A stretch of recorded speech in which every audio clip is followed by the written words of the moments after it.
Delighted to welcome our speaker tonight, Martyn Evans, who is the creative director of U&I, the specialist regeneration developer, and is part of the Lancet Group. And it probably hasn't escaped your notice that Martyn is a placemaker extraordinaire. He's a doyen in the field, and he has also, throughout his career, been very interested in supporting young architects and developers, and founded some years back the Alliance, YADA, for Young Architects and Developers. So tonight he's going to talk about making spaces that feel like home, and the heavy but also very rewarding responsibilities that come with that in terms of the vital role of acting as an agent for bringing about social economic change. And that is irrespective of our job titles across all built environment professions. So he's going to delve into some key points along his career: EMI in West London, the old Truman Brewery, of course, and Brick Lane, and also Dartington Hall Estate, going back further. So one key question is, in shaping places and creating the solutions for the future, in what ways how do we respond to stories from the past? And how do we understand, moreover, the problems of the now? Now, Martyn's going to give us a lot of insights into that mega question, and he will talk. Martyn, the floor is yours. Thanks very much. Lucy, thank you. This is a great honour for me. I was very proud to be nominated to be a liveryman in this fine company in 2016, and I didn't really know much about the livery companies, and so having been asked if I would like to put my name forward, I did a bit of research, and Nick will know, when we take on large development projects, the first thing you want to do is go and hit the history books to try to understand what it is that you've got and what you might do with it. So understanding that this funny little room in this funny little building next to this great building next door is part of a tradition that goes back 1,000 years felt incredibly important to me. And I don't think we spend enough time in our lives today thinking about the traditions of the past and how we might not dismiss them immediately, but take hold of them and understand them and use them. So I hope in talking to you today, I'm going to make reference to that quite a bit. When Lucy asked me to come and talk to you, I said, what great thesis of architecture or city making shall I expound? And she said, no, just come and talk about you and what you've done. So 45 minutes talking about myself, the terrible, awful misery that is. So, hello, my name is Martyn, and I'm a property developer. In normal everyday life, that's not a very easy thing to say. One time, a few years ago, I gave a talk like this, and I put that slide up, and people hissed. It's not a good business to be in, but it's our own fault because we don't help ourselves. We are a very wealthy business, populated by many men in their middle age who are mostly white. Still, and we, even in troubled times, still manage to turn a buck. And so it's a business that is self-interested, that doesn't spend anywhere near enough time worrying about the people for whom it builds its product. In all of my years working in this industry, I have never heard the words market and research together in the same sentence about product that we might make. When you think about how much money Apple spent on making this product, understanding how we use our thumbs in order to use this better, and we build things that people spend the most money in their entire lives on, and we don't even think to want to ask them whether they might like it or not, is quite extraordinary, really. So we don't help ourselves. So this is what I like to say about myself, is that I'm not a property developer. Because I don't like what property developers are. And so then you have to decide, well, what do I say that I am? And then next slide I'm going to put up sounds a bit wanky, but trying to find trying to find an alternative. Oh, it's gone. There's a slide up there that's supposed to say, I think that I am an agent of economic and social change. And I think that I belong to a group of people in my company. And I hope my development colleagues in the room here today will think the same thing. I had a good teacher, and there she is. So this is Anita Roddick. I met her when I was 21 years old, and I fell in love with her. She's the most amazing woman I've ever met in my entire, most amazing person I've ever met in my entire life. This is her book. It's called Body and Soul. She wrote it in 1990 something. You can still buy it on eBay or Amazon. And it's her memoir. It's an autobiography. And the first line of this book says, I hate the beauty business. And of course, she didn't hate the beauty business because that was a business that made her extremely wealthy. She just hated the way that that business was done by others. And she decided that she was going to do it differently. And what she worked out by creating a company that was enormously successful, and still not quite as successful today as it was then. She died in early 2000. Was to do things in a way that talked to women like they weren't stupid, talked to women like they weren't ugly, talked to women like they needed to be told what to do. She wanted to talk to women particularly, because that was the majority of her customers, in a way that was intelligent and direct, and talk to them about the health benefits of looking after their skin and their hair and their bodies. And of course, you know that people flocked in their millions to come to her stores and buy her products, that she also sourced by treating people from whom she bought the ingredients for her products with some respect and kindness and thoughtfulness and economic fairness. She was told many, many times that she was just a stupid woman who didn't know anything about what she was doing. And of course, you know, from that day, she laughed and had the last laugh and the last laugh and the last laugh. And when she died, I think she was worth £700 million. She taught me from the very first day that I sat next to her in an office that you can be good in business, and by being good in business, it's good for business. And I've never really imagined why you would think anything else. Why would you want to decide to go to work every day to do a good business and be a shit? No, I've never really understood that. So if you can do both, why is that not the best thing in the world to be? So that's the way I've sort of learned from her how to push my way through life. And because she did it, and I watched her, you know, in all the years that we worked together, and I knew her, I knew that you could. It was possible. It wasn't some crazy dream. And then I met Richard Upton. Now, some of you might know who that guy is. He was the founder of the company that I work for now, and I started working for in 1997. And he is the second person that I met in my career. I only really worked for two people, her and him. And he would be horribly embarrassed if he was here, and I sort of put him in the same category as her, but I would. So I feel very lucky that I moved from retail into this crazy business that we're all engaged in, and met somebody who inspired me as much as she did. And very different business, very different person, very different set of circumstances, but somebody who was grappling with an industry full of sharks and charlatans that treated people very badly, trying very hard to do it well. And it was a bit different in this industry because of the way that this industry is financed. You know, I don't think she borrowed a penny her whole career. She floated her business, and so took shareholder money in. But she wasn't in hock to banks or investors or pension funds, as most of us who work in this industry are. So it's harder in our industry to do that. But still, it doesn't mean that you don't get out of bed every day, which she told me. Don't go to bed every day unless you can say that you made the world a little teeny tiny bit better than it was when you got up. And if you can do that every day, you can say that, even the tiniest bit, job done. So very inspiring.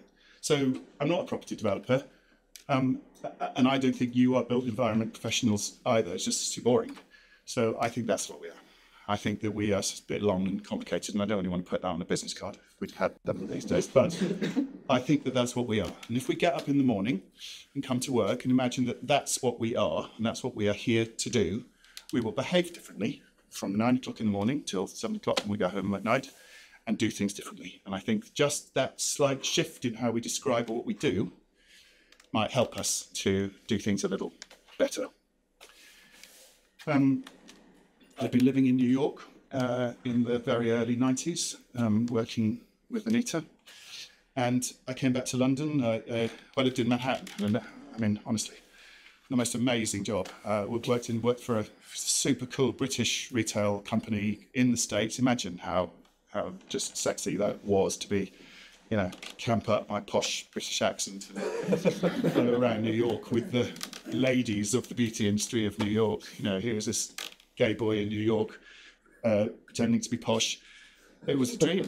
And then they moved my company to North Carolina, to Raleigh in North Carolina, and that was a whole different experience. So that was not for me. So I came back to London and I had no idea what to do. And I ended up here one day on Brick Lane, meeting a guy who was the third most incredible person that I have met in my career, a guy who many of you may not have heard of. He's called Office Aloof. Chris knows him. He was the sort of representative of a large family that had bought this property, the Old Truman Brewery on Brick Lane, in the mid-90s, 95 I think they bought it. They bought it from the brewery that had closed some years before. 11 acres of buildings, 26 buildings, straddling Brick Lane halfway up from Hanbury Street up to Quaker Street. Yep. An amazing collection of buildings that earliest 17th century, latest 1970s or 80s. Mostly empty, mostly semi-derelict. He was a rag trade, East End fashion company family. I was just trying to remember last night, doing a bit of online research, and I got down a hole on Google, reading about him. His family had rented warehousing space from the brewery for years and years, and I think he was in the right place at the right time. They were a wealthy family. They'd had a very successful business, and they paid cash money, no borrowing, to buy this place in 95, and I met him in 97. So he'd established here. I can't quite remember, maybe Chris, I think Terry Farrell had done a master plan for the site. It's usually Terry Farrell, isn't it? Doing master plans, those things. And they had tried to get planning consent and find money to develop it in a very traditional development way, and had failed absolutely miserably. And it's a fantastic story of London property. 500 yards away, across Spitalfields Market, the most expensive real estate in the world, at Broadgate. Go through Spitalfields Market, cross the raging torrential river of Commercial Street into Hanbury Street, and you're in another world where nobody would go. And so it was property that nobody wanted to know anything about. So he was stuck. And I met him through a mutual friend, and I went for a walk around, and I said, good luck. And he said, what do I want to do? And I said, well, you need some life, like it's dead. He needs a bar and a shop and a gallery and some people. And he said, well, go on then. So I don't have anything else to do. So I just pitched up the next morning with a phone and a pad and a pen. And 7 years later, I was still working there, and it was starting to be what it is now. And I don't claim any credit for developing what it is now, but we got it started, we got it going. And in understanding that if you stuck art somewhere, if you stuck drink somewhere, if you stuck decent food somewhere, if you stuck some comfortable chairs somewhere, people would sit on them, drink your drink, eat your food, look at your paintings, and enjoy themselves and feel happy. And that came to me because I was a retailer. I'd been doing store openings at the Body Shop, and I'd spent my career at Body Shop opening stores and creating theatre and making people want to be in a place and give their money. So it felt natural to me to open shops and open bars. And so placemaking just came from doing, I suppose, understanding what it meant to make people happy in a place and make them want to stay. Again, a lesson. Good business is good for business. Make people happy. Happy people have deep pockets. To make people happy, they want to stay. My friend Morag Myerscough painted a legend onto a train carriage in Deptford that I'm going to show you in a minute, that said, make happy those who are near and those who are far will come. Ancient Chinese, apparently, which is probably bollocks, but a good thing. That makes sense to me. That does. So I'm going to speed up, actually. So this was the Truman Brewery. This is a very recent picture, but old buildings, new buildings. This was a bar called the Vibe Bar. I'm going to sort of tell you some lessons that I've learned as we go through. This is a really good lesson. This bar was already open. It was a legend in Brick Lane. It was one of the first not kebab or bagel or curry houses. It was first sort of modern business on Brick Lane. Really, really set tone for the new Brick Lane. It closed some time ago. When? A while ago. Sorry. Closed because all the wankers who moved into Brick Lane, because it was cool and bought flats, complained that the bar was noisy and people were making noise in the street late at night. So, and the council just folded and gave in, and a business that was incredibly important to the establishment of that place suddenly done and finished. Because you can imagine, even a bar like that on Brick Lane, the precariousness of that business and how not set up to be incredibly sustainable. So this building you can just see here was the most modern building on the site, and it was the only building really that was occupied. I think the brewery, the company that owned the brewery that owned these buildings, had let little spaces in the building to artists and creatives. In one of the buildings just down here was a very big art supply shop called Adventist Art Supplies. Huge, big warehouse building full of art supplies. Again, lesson. Put something sticky and exciting and interesting in a place and people will build it and they will come, literally. So it didn't matter where that shop was, because it was the huge art supply shop. All the artists who used it every day gathered around. They didn't want to get on the tube and go to the shop to buy their paints and their pastels. They wanted to walk around the block. So this building was full, and this guy I don't think he knew those people. I don't think he'd ever had anything to do with those kind of people, but he liked them and they were fun and he was inspired by them, and so he wanted to make the building good for them, and so he made sure that the lights stayed on and the heating worked and the water didn't go off, and he collected little rents. I think they paid £10 a week for their little cubicle corporate offices that they covered with sheets and bits of paper, and he sort of started to learn how to work with people he didn't understand and be inspired by them and learn something from them. I'm going to speed up. So this is looking south down into the city, Broadgate. But this is a modern pictures, the Foster scheme on Spiritfield and speed up. So Brick Lane, and over the years that I was there, we just slowly built up. I've been around the world looking at other places like this, trying to sort of draw some lessons from it. It seems to me that these places, there are lots of them. There's a place in Lisbon called the LX Factory. I went to see a place in Detroit. I went to Cape Town. I went to the Philips Factory in Eindhoven. Looked at these places that are owned and run primarily not by property developers, by housing associations, collectives of artists, entrepreneurs who are not property developers. And there are some things in common that they have. One, no money. So that's a really, really common thing to these properties. Two, because no money, a sense of anything that you can do with anybody who's interested. Come, help me, work together, collaborate. So a sense of shared risk between landlord and tenant. So in here, the shop units on a little street called Dray Walk, which was one of the first places we developed, filthy, and they were the called Dray Walk. It was where the horses were, the stables for the horses, they carried the drays with the beer. We'd say to somebody, they'd say, "Can I have that shop?" You're like, seriously? Well, if you clean it out and paint it, and you change the locks on the door and you mend the glass, you can have it. Put whatever you want in there. When it starts being a success, we'll take a little tiny bit of rent off you, and as you grow, so we were doing, turnover rents with very long rent-free periods. And so there was this kind of, and then the 6 of them in a row collaborated and started to work together to start to create a little mini destination. And there then became a sense of shared endeavour between landlord and tenant.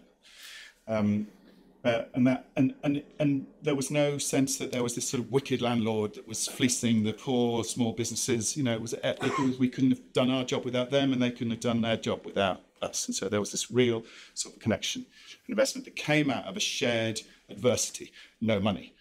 There's a presumption because of no money, presumption of not demolition and rebuild, but of reuse. And so again, something that now we choose to do because it's good.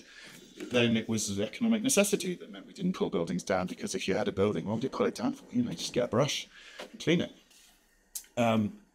One of the buildings on the site, the one that had the chimney, was absolutely filthy, and we cleaned it out one month and didn't know what to do with it. And so one sunny Saturday morning, just opened the doors, and all the people who came to Brick Lane Market got their sandwiches and sort of poked in, and it was a beautiful building. It had a beautiful glass roof, and the chimney in the middle came down to the ground. People just sat on the floor and ate their food because it was a lovely place to sit. So then you think, okay, it needs to be a restaurant. And so there's just that sort of sense that you just let something happen. Of course, the problem takes freaking decades for that to happen. And so your IRR is, insane. It's just all wrong. So I don't know what to do about that. It's great lessons to learn, but without capital, without an ability to spend fast, you could never, my company would never understand that, because you just simply couldn't present the investment case to do that. But I don't think you can make a good place unless you invest in the time. And so I'll talk to you a little. I need to speed up, so go fast. In fact, I might skip this one. Let's go. I'll come back to it if I have time. So this is a painting that was painted in 1905, 6, actually, maybe a little after. It's a painting of a factory in West London in a little town called Hayes, which is just in the London Borough of Hillingdon. It's about 2 miles from Heathrow. This is the main train line at Paddington that goes west through Reading to Bristol and Cardiff. And it was the home of a company called the Gramophone Typewriter Company. It came from New York to make gramophones and typewriters in 1906. In 1931, it looked like that. And they had turned themselves from being a company that made wind-up gramophones and typewriters into the first company to develop electronic music playback equipment. And so it's called Electronic Music Industries Limited, EMI. And so this became EMI's headquarters. In 1931, revolutionised the business. They created a record label, His Master's Voice, which made the records that you play on the gramophones. And by the 1960s, this place employed 20,000 people, 150 acres of land west of London, and it was one of the most important businesses in the world. In the heart of the powerhouse of London's engineering, manufacturing business in west of London. This is what it looked like then. Beautiful buildings. All the men in one room, all the women in another room, making beautiful pieces of furniture that had technology inside them. They made radios, and they pressed every Beatles record that was pressed in Europe through the 1960s, 70s. And it was a home of enormous innovation. So what started as gramophones and typewriters turned itself into electronic music equipment, turned itself into television, turned itself into radar in the war, and turned itself into medical imaging equipment in the 1970s. And so the company that made the gramophones became the world's largest medical imaging equipment business. And so that something about that property in that place encouraged that company to turn itself from chisels and a hammer into global technological giant. Now, so it's people that did that, but something about that clustering of people in that place created the environment in which that amazing innovation happened. So this is Hayes, this is the town, train station is here. The high street runs up here, where everybody lives, and this is the light industrial end of the town. A really, really straightforward, millions of little towns all around thousands of towns all around the country look exactly like that. Hugely low density employment on this site. Amazon, DHL distribution depot, Amazon distribution depot when Amazon was small. And here, just the last 20 acres of what was left of the EMI factory that over time, like the Truman Brewery, had just wound itself down and moved manufacturing overseas, and they missed the CD revolution and blah, blah, blah, blah, blah. So a problem. Richard and I went to walk the site in 2011. Everybody told us, run a mile, turn around, go back into London, forget about it. Blackstone had owned it. They sold it to a company called Resolution, who were in a bit of a JV with some others. And we reckoned between them, over 10 years, they had lost about 85 million quid between purchase and sale price and money they'd invested in trying to make this place work. And they had done what you would think was a sensible thing. Here you can just see the bit of green that's here. All over here is a business park called Stockley Park. It's a hugely successful West London. This train station here is the absolute cut-off between London and the Thames Valley. It's where the Thames Valley stops and London begins. This is a hugely successful business park. Canon, Fuji, Apple have big corporate headquarters there in lakes and Wetherspoons pubs, and it's great. And so Blackstone had decided that they would, spend a lot of money making a beautiful car park. They refurbished this building here. They let it to a very large company that did ticketing for airlines for Heathrow Airport. That's just about here. And then nobody wanted to come there. And because the macro geography, amazing, absolutely amazing. It's next to the main train line out of Paddington, 16 minutes to the train station here from Paddington. The M4 is just here. The M25 is just here. So macro geography, amazing. Microgeography, unbelievably terrible. So when you get off the train station here, you take your life in your hands walking down this street. It's really shitty and grim. And so lesson number, whatever number it is just because somewhere is in the right place on a big map with a pin, doesn't mean it's in the right place on the expanded map with the tiny pin. But walking around this site, you just could, if you had any sense of, I bet somebody walked around your site in King's Cross at one point and said, what the fuck are you going to do here? Something in here and in here said, why is this site so cheap? So we bought it. We bought it with money from Development Securities that then became the owner of our company, bought our company. And we had a problem immediately. So this site was designated in planning as purely employment use. You can see why. Everybody lives up here and everybody works down here in really low density employment. So you take half that whole light industrial zone of that town that's not got enough jobs anyway, and take it away and put flats because Crossrail was coming. And so you can imagine how many developers were around here buying up every square foot of land to put great towers of flats. Ballymore? I can't remember. One of the Bs. Ballymore, one of the Bs. Had already put 700 apartments here in this scheme right next to the station. 700 apartments in here. Between 2011, when we bought this site, and 2013, planning applications were being prepared for 5,500 apartments within half a mile of this train station. So the planners were terrified that we were going to just promise a few office buildings and then never deliver them and just deliver flats and run for the hills. And so I'm going to talk a little, for 2 minutes, about planning and partnership. Most of the projects that we did at Cathedral were public-private partnerships. So we would build on public land in partnership with the public body that owned it. This was a straight sale from a private developer to a private developer, but we treated the local authority, London Borough of Hillingdon, as if they were our public sector partners. And we sat down with them and said, look, this is never going to get developed if you only imagine that you're going to have employment use on this site, because this has to be a part of the town. This is at the south end of the town, and it's all up here. This needs to be in the middle of the town, and the town needs to be an L shape. So therefore, how are you going to create this to be a lively, wonderful, busy place where people live and work and study and have fun and eat and go to cinema? And so we worked out that when this was at its height, about 4,000 people worked on this 20 acres. So we said to them, if we can get 4,000 people working on half the site, can we have the other half to resi?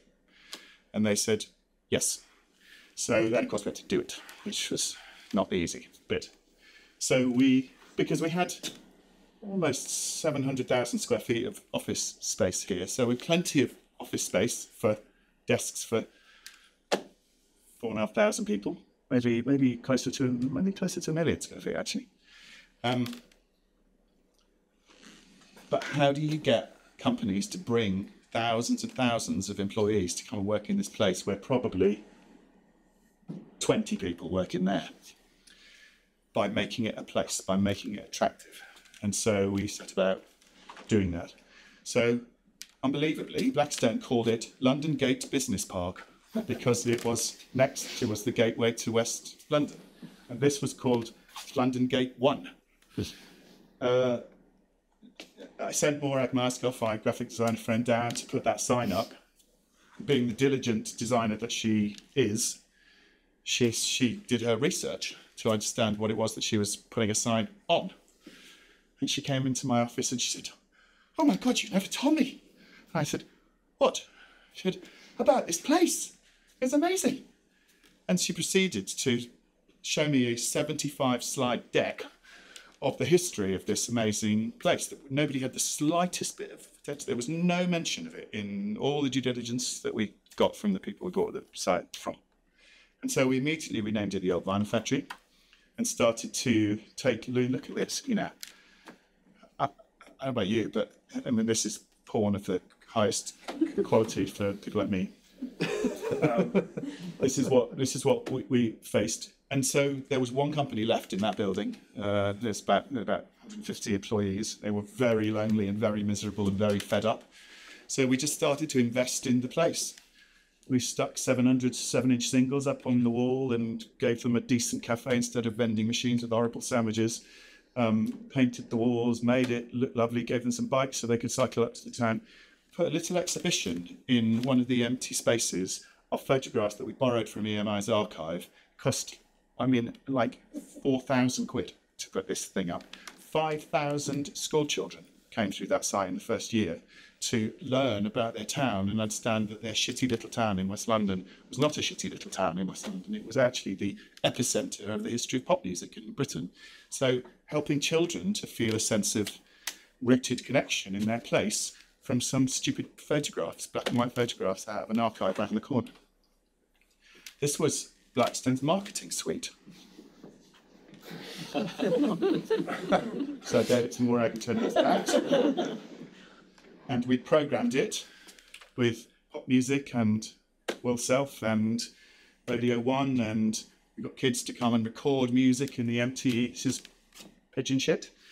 And we made a website called the Old Vinyl Factory Sessions, and over and over and over, just to sort of build some sense of storytelling about the place.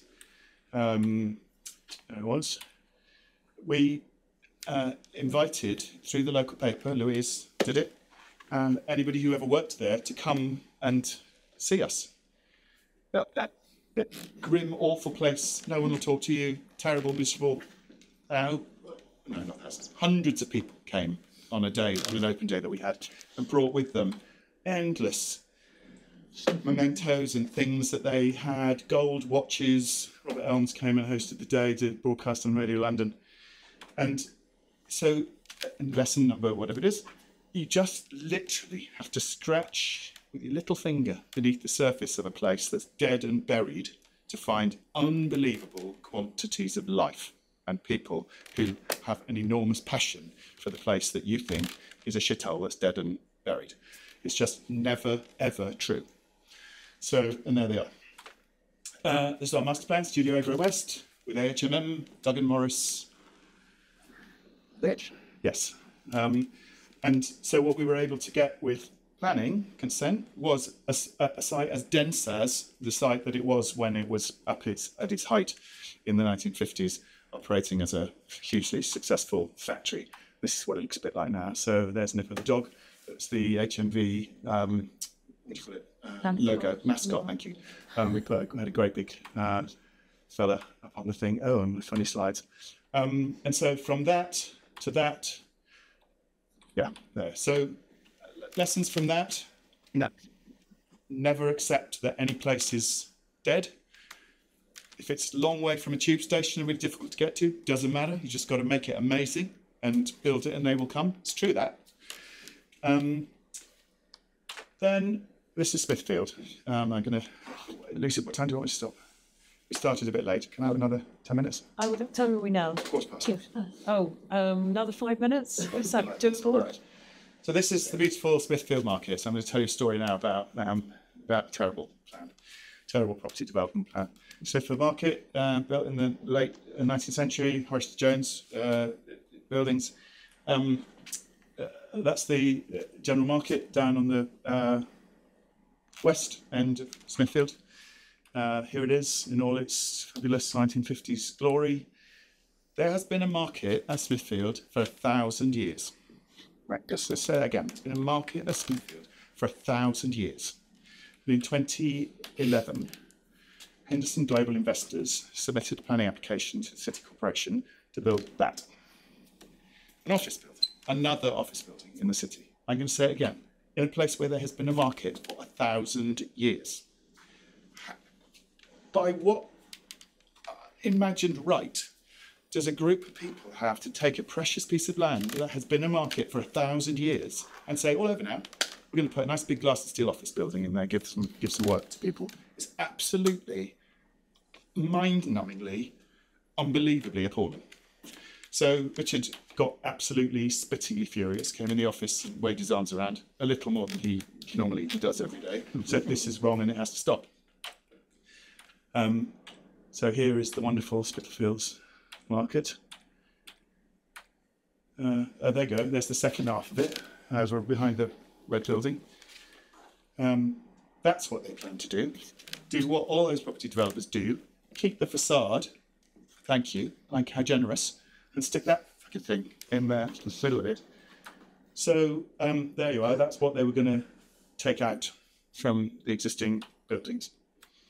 So Richard put his hand in his pocket, got 100 grand on the table, incredible man, and funded a campaign with Save Britain's Heritage that Leanne and Louise and everybody else got behind. And we fought like hell, but we fought as property developers, not as campaigners.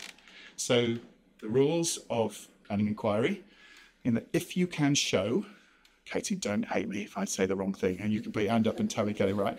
If you can show an alternative scheme in a heritage setting retains more of the heritage and is £1 more valuable than the scheme that's destroying the heritage, the inspector is bound to recommend refusal of planning. Is that just sort of right? Basically right. Okay. So what happens in these situations is the great big property developers hire people like Katie over there, although not Katie, and they do deliver great big huge plans and appraisals and documents and they slap them on the table of the planners. And Save Britain's Heritage does a 20-page dog-eared report because that's all they can afford, saying please don't pull these buildings down, they're valuable. You get a few members of the House of Lords to wake up to sort of support them. What we had to do was do an equally large submission to the inspector saying it's not true that the only way to save these buildings is to pull them down. Look. And so we spent our money and we did a campaign and we won. And in 2012, this was the final, our finest moment.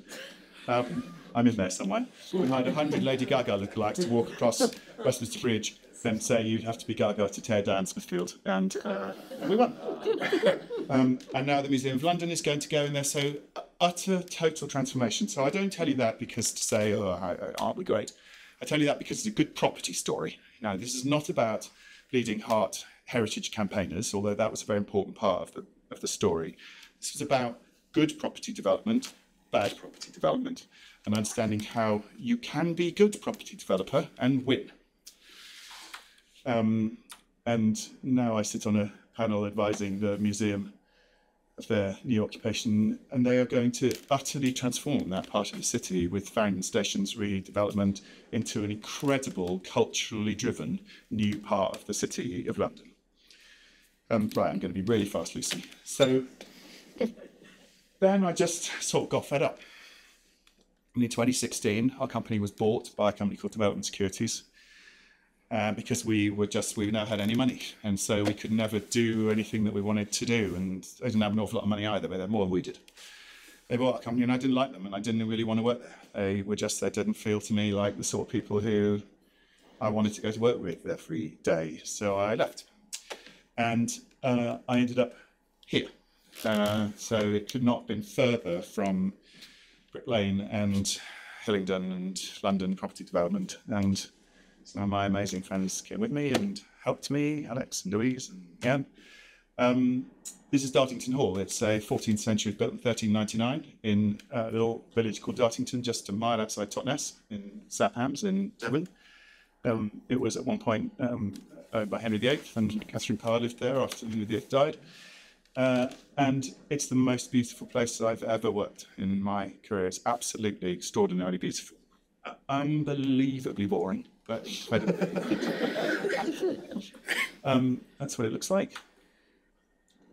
And I went to run the estate, and it was in significant trouble. There it is on top of the hill. That house was a ruin in 1925. It was bought by these people. This is Dorothy and Leonard Elmhurst. She was an American. She was the richest woman in the world in 1925. She was a Whitney of New York Whitney housing. And he was a penniless Yorkshire farmer, and they probably met. And her husband had died in the Spanish flu pandemic after the First World War. And she married him, and he dragged her to Britain and persuaded her to spend some money buying a 3,000-acre estate in the south of Devon to start an experiment. He was an agricultural reformer. He'd been working in India with a guy called Rabindranath Tagore, a very famous sort of polymath, agriculturalist, poet, artist. And he wanted to, after the First World War, he wanted to investigate and experiment with mechanised, industrialised farming, which then was a good thing. So he invented battery chicken farming, and the first battery chicken farming shed in the world in Dartington is now a pottery. He invented artificial insemination for cattle. And she was a social reformer. She had invested lots of money in New York with immigrant families in the first decades of the 20th century. And together they created this incredible, weird, odd place. She had this view that we are all complicated people and that we have a right to what she called a many-sided life. And she defined that. She said that it was about having access to lifelong education, having the right to have a decent roof over your head, having the right to a job, having the right to good education when you're a child. I think she's a bit of a sort of Ruskin fan, having a right to live amongst beauty.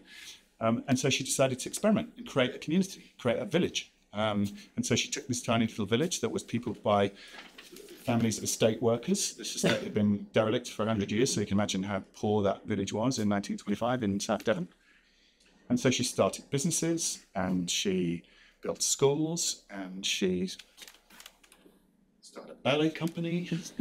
In the 1930s, she opened the doors of Dartington to emigres from Austria and Germany, and so Walter Gropius came to live at Dartington when the Bauhaus was closed, and built that, converted a 15th century barn into a theatre, and it's now a cinema. And John Piper came and lived at Dartington and painted, and Bernard Leach came and set up pottery and lived there for 25 years and built a little home and made the kitchen with all his tiles. And it was an incredible place. So she was a placemaker in 1925, and she didn't know that either. She didn't know what she was doing either. She was making a place. She died in 1968. Her husband died very quickly afterwards, and it all went to pot. She left it. And so lesson here is that sort of driving vision that people have. If they go, so does it. It's incredibly important to understand how important people are, and sometimes single individual people. You know, I talk about Anita Roddick, talk about Ofra at the old Truman Brewery, talk about Richard, that it is mercurial, interesting, crazy, mad people who make good things happen. And in our world, sometimes those people are squashed, and we must not let it happen. So I'm just going to be really fast. She built 1 million square feet of property in 10 years. She built that, which a guy at Purcell told me is the best modernist house in Europe. It's in a terrible state of repair now because it's not being looked after properly. It's what it looks like now. They built that. The one thing I learned is, as a property developer, I mean, Nick, you've worked in the same place for a very long time, but typically as property developers, we buy land, we build, get planning consent, we build, we move on. So you've only got to appeal to your community one time. This community has been around this estate for 700 years and is going to be there for another 700 years.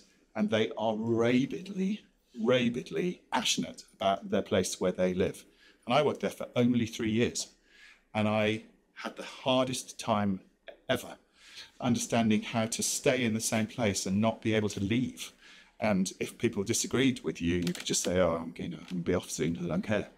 Having to build long-term relationships was really a fantastic lesson in how you steward a place and how you engage with people.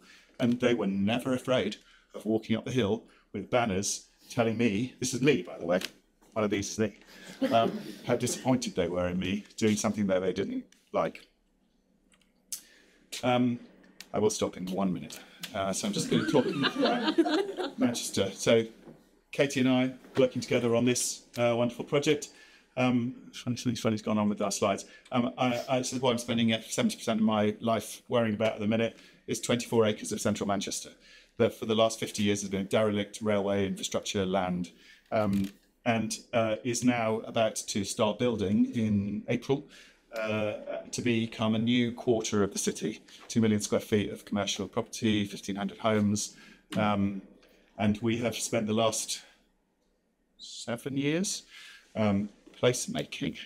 I can't bear that phrase, but anyway, turning grim old buildings into the largest live electronic music venue in the world. Warehouse project, a great big 6,000 covers a night food and drink operation.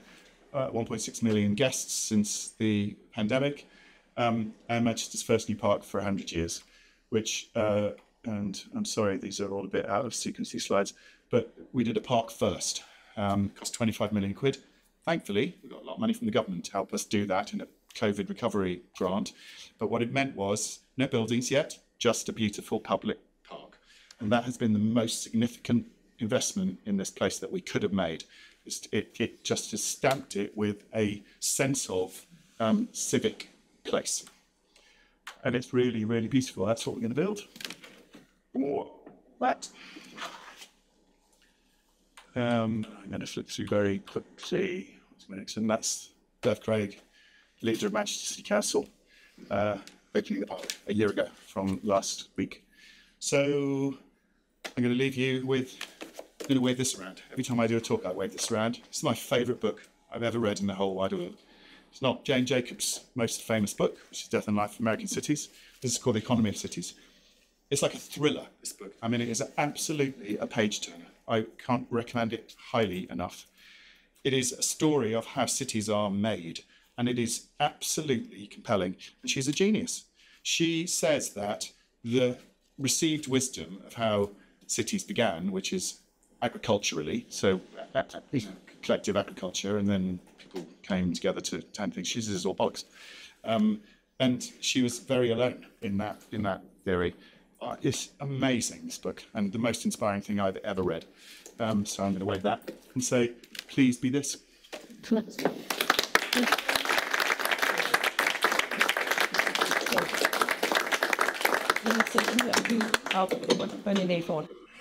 Martyn, I think very much like your erstwhile times at Dartington, you're also a mercurial character. but you're also unstoppable too. So you very beautifully conjured up some very, let's say, inspiring and resilient solutions to that pervasive phenomenon. There is no there. I think that originally came from America, didn't it? Yeah. There is no there. And then in its place, something came, but it was spectacular and not necessarily the kind of spectacular that we want. And going back to your title, I'll just kick off with a quick question and we'll open it up. But your question is, making places feel like home. That speaks to the common denominator. We actually non-negotiable. We have to have a sense of genuine belonging, and the people have to feel like they're empowered within those places. So that begs the question, what people want, and you didn't use this word, but they want authenticity and they want it long term. So how do you guarantee that? Or how do you strive for authenticity? What is authenticity? But it's simple. It's hard to do, but it's simple. By understanding the places where you build. Yeah. Because as property developers and architects and engineers and planners, we hold those pieces of land in our hands for milliseconds in the history of the planet. And so what on earth right do we have to just decide that something is going to be something when there have been millennia of history of those places and millennia of history to come? And so the most important person, I'm going to swear, the most important person in my life when we start on a project is not an architect, is a historian. So we always commission historians to write very, very detailed research reports. I'm very lucky at the moment is that I've got a guy called Dan Dubowitz working for me, who is Professor of Architecture at Manchester School of Architecture. And he is 2 days a week in my company, seconded from Manchester School of Architecture, paid for by the government, to help me to research and understand the history of places so that we can make our schemes in the context of what went before and therefore what might come. It's really simple. So it's what I learned at Dartington.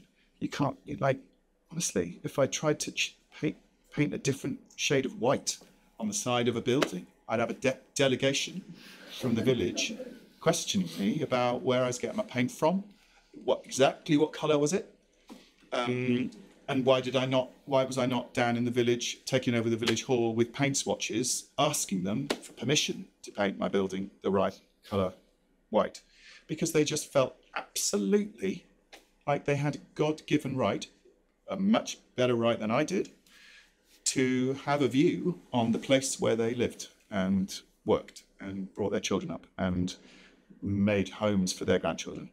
And what on earth right do I have to tell them what to do?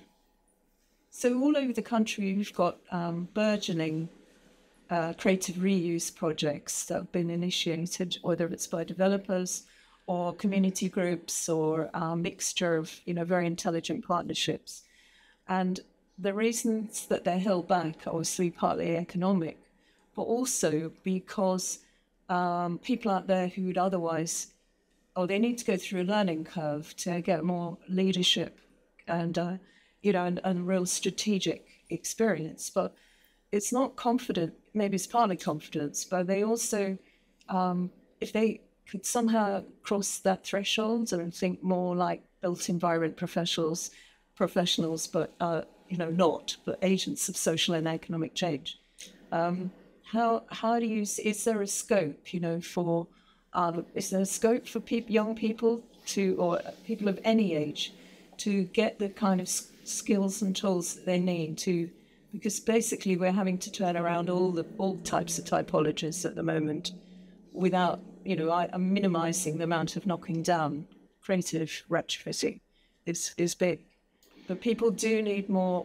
They need more leverage in the next few years. It's really vital. I can only answer that question by saying again, if you see a building as a technical object that's got a spreadsheet wrapped around it, you will fail.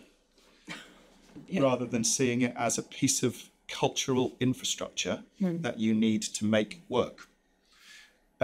because so at Mayfield, Katie will know this, there's a very large Edwardian 1910 building on the site that was the train station and ticket office. It's now the home to the 10,000 capacity nightclub and the big food operation.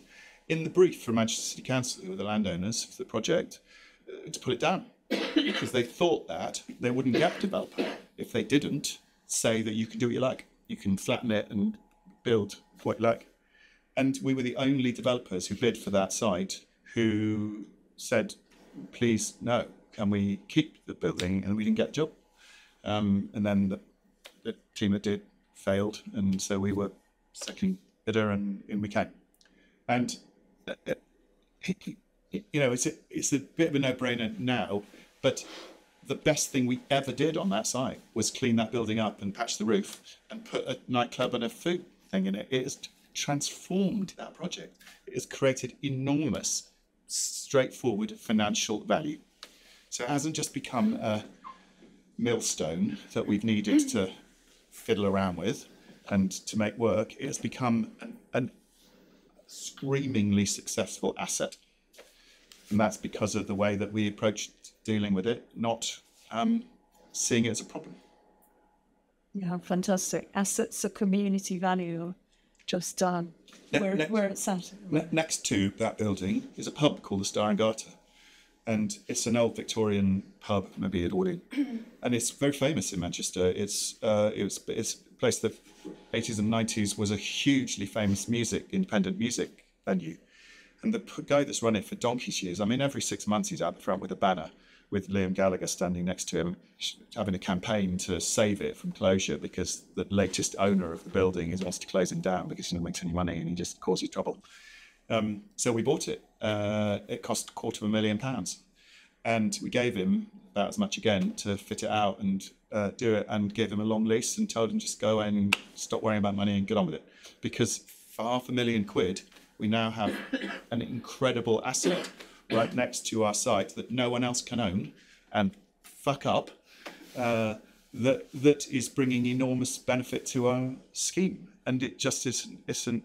When you think that way, it's a straightforward no-brainer. Yeah, absolutely.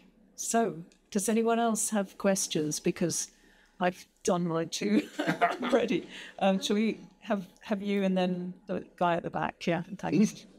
I was just wondering, in terms of if some of the projects are meanwhile use, if that's something that you do, whether that can be part of the long-term strategy, or is there an issue? Yeah, it's a good question. It's a good question, and I can't bear that word, but I'm not sure whether there's another word. It's just when I saw him speak, he called them worthwhile. I like that one even less. Some worthwhile use, not trivial.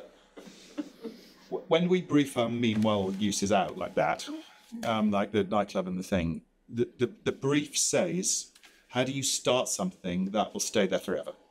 Now, when we build that scheme out, it's not going to be a 10,000 capacity nightclub and a 6,000 cover restaurant. It's going to be a much, much smaller live music venue and lots of different restaurants. But there is going to be a live music venue, and there's going to be a buzz. Now it's now nearly 3 million people by those old slides. Nearly 3 million people have come to that site and paid money. And so again, like I said at the beginning about market research, we'd be absolutely stupid, like certifiably stupid, to ignore the fact that 3 million people have come to our as yet unbuilt property development and paid money to entertain themselves there, when all that you could buy 4 years ago there was drugs or sex. And so the brief is create an incredible use that brings millions of people to come to the site, and then at the same time write a strategy that over time imperceptibly twists it into the long-term use so that no one sort of notices that it changed. So they'll say, oh, there's always been a live music venue at Mayfield. It's sort of changed a bit over the years. I can't remember when it turned from being that great big thing to a smaller thing, but it did. And so we don't have meanwhile uses in our projects. They just are, we call them phase 0, actually. They're the phase that happens before phase 1. Yeah. Hi, then there's a guy just on the... Yeah, hi, thanks. Thanks very much. That was fantastic, very inspiring. I think it's a related question, but I've been staring at this statement, which I think is very powerful.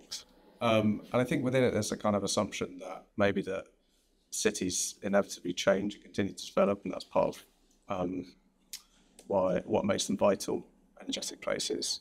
I suppose also that change, there's an assumption that change is a good thing.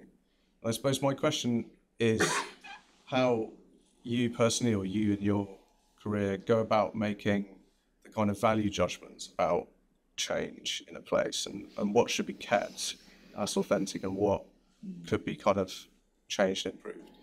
I suppose it's a really good question. Lucy, would you mind if I come in on that? Because I had a related point question. Thank you.